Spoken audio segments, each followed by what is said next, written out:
This is Fred James, and we're now going to give you the second of two more video interview series. They're going to run about 9.5 minutes each, and we're going to show you what happened on day two, Saturday, at the Spokane Republican Convention here in Spokane, Washington. We'll do that, and then we're going to conclude with a dramatic interview.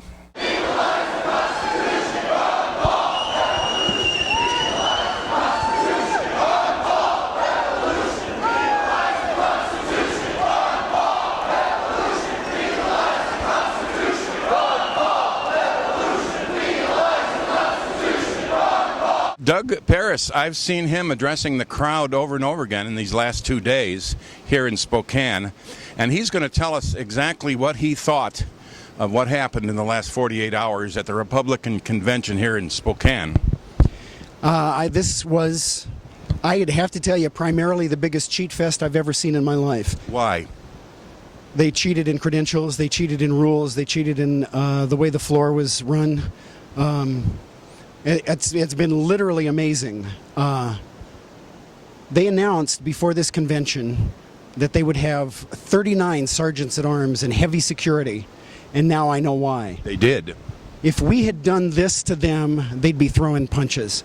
The Ron Paul people showed enormous restraint over a period of days after everything we suffered by the staff of the Washington State Republican Party, by the officials of the Washington State Republican Party.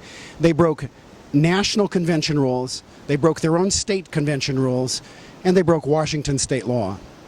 And at the end of the thing, several hours ago here on Saturday, what happened to you personally, sir?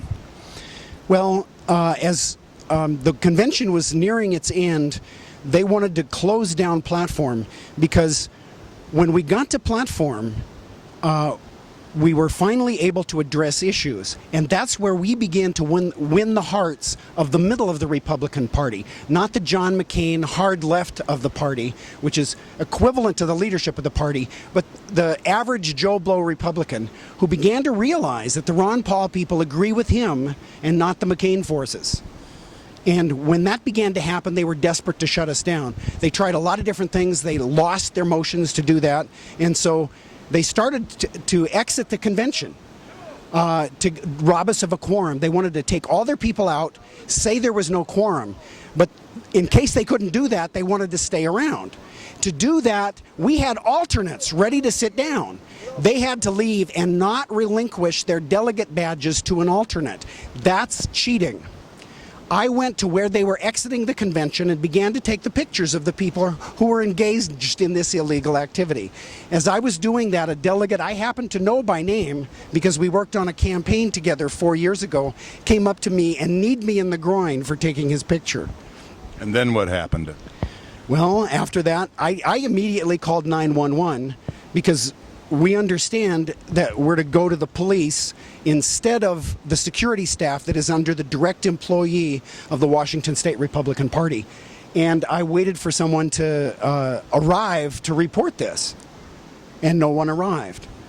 So we called them again, and we found out that police that had been working with the party had cut off that avenue of reporting, and a policeman arrived and told me that the incident had not happened, that he was a witness to it not happening.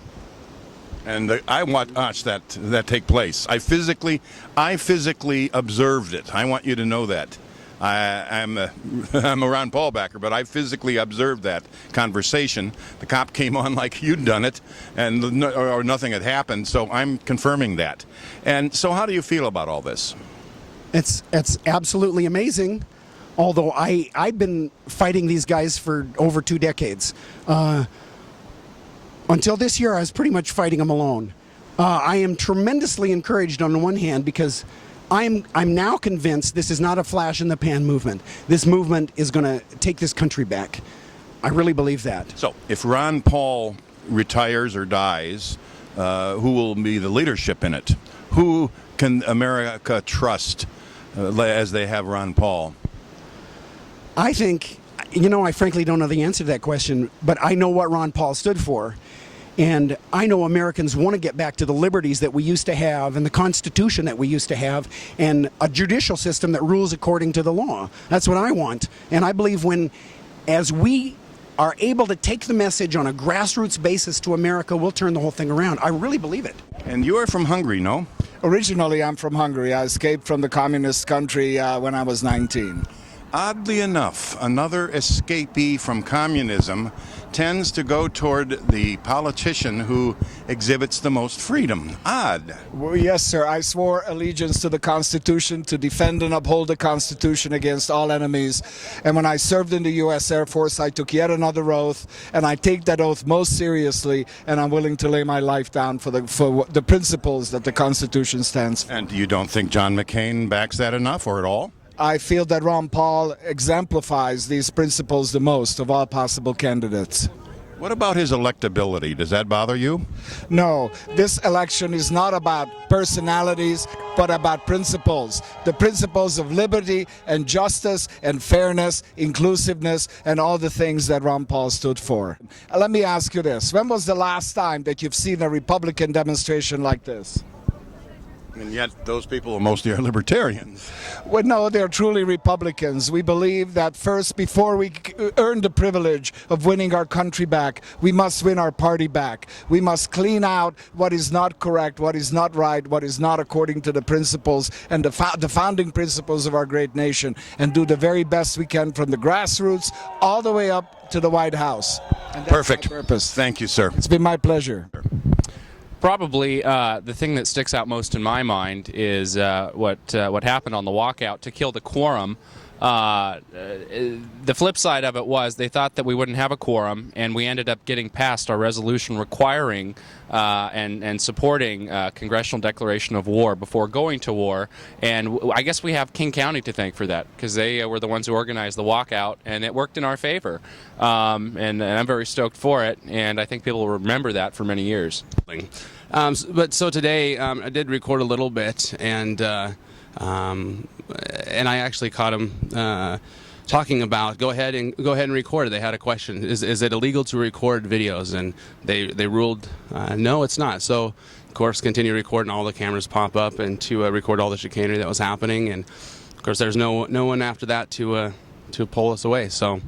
Yeah. In other words, earlier, the Sergeant of Arms were threatening people with hell and high water if they filmed. They made that up on the spot, in other words. Yes, they did. Later, you're telling me they ruled, it's okay. It's okay, yeah. And even later yesterday in another room when we were meeting in our districts for delegates, they said, it's okay. Go ahead and record. I have no problem with it. Same building, just a different room. Thank you, sir. I think we have generated a number of charges, and now we're going right through and finding people to say, yes, indeed, they happen. Thank you, all three of you. Thank you. You're welcome.